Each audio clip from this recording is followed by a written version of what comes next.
স্বামীর সামনে খাবার দিয়ে স্ত্রী যদি একটা কাজ করতে পারে তাহলে স্বামী ওই স্ত্রীকে কলিজা দিয়ে ভালোবাসবে। আমাদের নবীজি বলে গেছেন, স্ত্রী যদি তার স্বামীর খাবার দিয়ে একটা কাজ করতে পারে তাহলে আল্লাহ তাআলা ওই স্বামীর মনে স্ত্রীর জন্য এমন ভালোবাসা, এমন মোহাব্বত ঢুকিয়ে দেয় যে স্বামী তখন স্ত্রী ছাড়া আর কিছুই বোঝে না।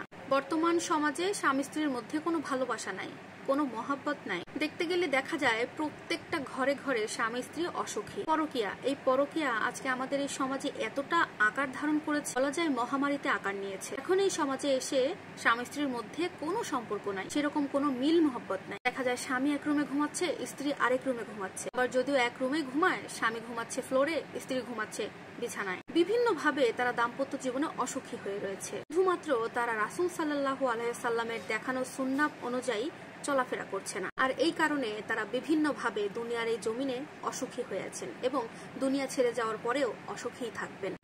কোন স্ত্রী যদি তার স্বামীর মর্যাদা, স্বামীর গুরুত্ব, স্বামীর মূল্য সম্পর্কে জানতো, সম্পূর্ণটা জানতো বা বুঝতে পারতো, তাহলে কখনো অসম্মান করতো না, অমূল্যায়ন করতো না।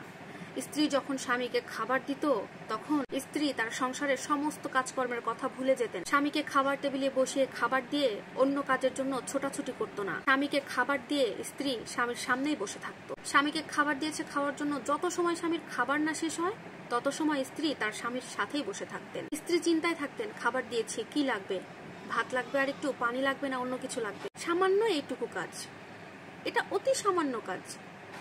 স্বামীকে যখন স্ত্রী খেতে দেবে, স্ত্রী স্বামীর পাশেই বসে থাকবে। স্বামীর ভাত লাগবে, এগিয়ে দেবে। স্বামীর একটু তরকারি লাগবে, স্ত্রী এগিয়ে দেবে। পানি লাগবে, স্ত্রী এগিয়ে দেবে। ব্যাস, এইটুকু কাজ যদি একজন স্ত্রী তার স্বামীর সাথে করতে পারে খাবার দিয়ে, তাহলে আল্লাহ তাআলা ওই স্ত্রীর জন্য তার স্বামীর মনে এমন ভালোবাসা দিয়ে দেবে যে স্বামী তার স্ত্রীকে ছাড়া কিছুই বুঝবে না।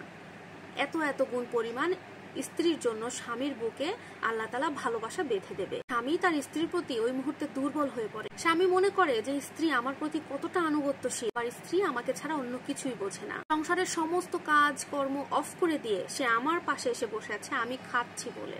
আল্লাহ পাক এই ভালোবাসাগুলো স্বামীর অন্তরের ভেতরে ঢুকিয়ে দেয়। আজকে নিজের ঘরের কথা একটাবার চিন্তা করেন তো।